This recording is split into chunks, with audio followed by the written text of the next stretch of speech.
안녕하세요. 아침을 깨우는 세포설림 양소영 희기사입니다. 오늘은 소득세법 6장 심화 4번 풀어보도록 하겠습니다. 다음은 근로소득자인 갑의 2015년도 1900 등의 자료이다.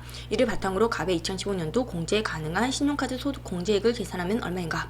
1번 총급여가 나와 있습니다. 이 자료로 최저 사용 금액부터 계산해 놓고 시작하시는 것이 좋습니다. 최저 사용 금액은요.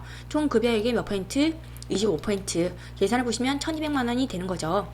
그래서 이 금액을 초과해서 사용하는 금액이 신용카드 소득 공제 대상이 되는 겁니다.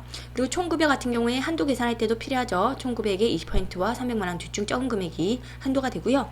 대부분의 케이스에서는 300만원이 둘 중 적은 금액입니다. 그래서 300만원이 기본 한도가 된다라고 보시면 돼요. 2번 동거가족 현황이 나와 있습니다.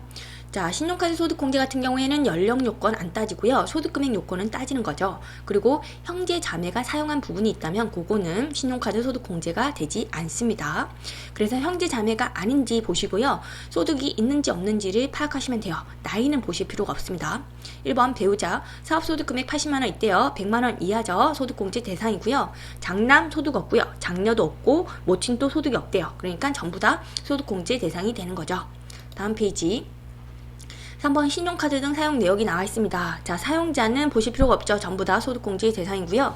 자, 보시면요. 신용카드 사용한 게 있는데 국내 물품 구입 금액이 있어요. 자, 신용카드 사용분은 동그라미 치도록 할게요.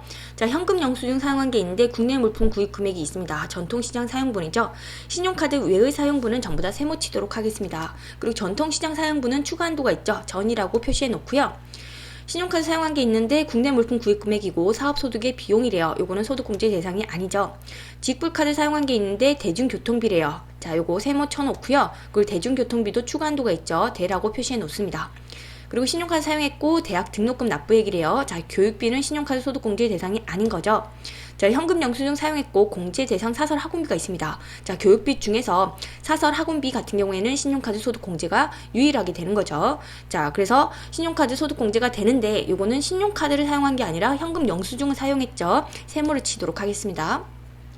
그리고 신용카드 국내 물품 구입금액 전통시장 사용분이래요. 자, 요거는 신용카드를 사용했고 전통시장에서 사용했죠. 자, 그러면 전통시장 사용분이라고 보시면 돼요. 그래서 세모 치고요. 전이라고 표시해 놓도록 하겠습니다. 자, 직불카드고요. 병원 치료비입니다. 자, 의료비죠. 의료비는 신용카드 소득 공제가 됩니다. 그리고 신용카드가 아니라 직불카드를 사용했죠. 세모 치도록 하겠습니다. 자, 제일 먼저 공제 대상액을 구하고요. 요거랑 한도를 비교해서 둘 중 적은 금액이 신용카드 소득 공제액이 되는 겁니다. 자, 공제 대상액 같은 경우에는 최저 사용 금액을 빼고요. 그 초과 사용 금액에서 공제율을 곱하면 되는 거죠. 자, 전통시장분, 대중교통비, 그리고 직불카드, 현금 영수증 부분 요거 한 덩어리로 묶으시고요. 그 다음에 신용카드 사용분 따로 적어 놓으셔야 돼요. 전통시장분 같은 경우에 두 개가 있죠. 300만원, 100만원 합쳐보시면 400만원이고요. 대중교통비는 120만원 있네요. 합치고요. 그리고 직불카드 현금 영수증 사용한 게 250만원, 400만원 있죠. 650만원입니다. 합치시고요. 자, 그리고 신용카드 사용한 거는 1350만원이 있네요. 자, 이렇게 한 다음에 최저 사용 금액을 뺍니다. 최저 사용 금액은 어디서 먼저 빼죠? 신용카드 사용분에서 먼저 빼는 거죠. 그 다음에 나머지 금액이 있다면 그걸 신용카드 외의 사용분에서 빼는 겁니다. 아시겠죠? 자, 여기서는 신용카드 사용분이 최저 사용 금액보다 크죠. 그래서 신용카드 사용분에서 다 빼시면 되고요.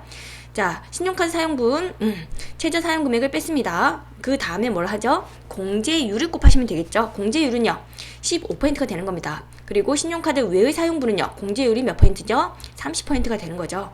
자, 계산해 보시면요 금액 나오고요. 합쳐 보시면요 공제 대상액이 373만 5천원이 되는 겁니다. 자, 이제 한도 계산해 보도록 하겠습니다. 자, 기본 한도는요 총 금액의 20%와 300만원 둘 중 적은 금액이죠. 자, 300만원이 되고요. 그리고 전통시장에서 사용한 게 있고 대중교통비가 있기 때문에 추가 한도가 있는 거죠.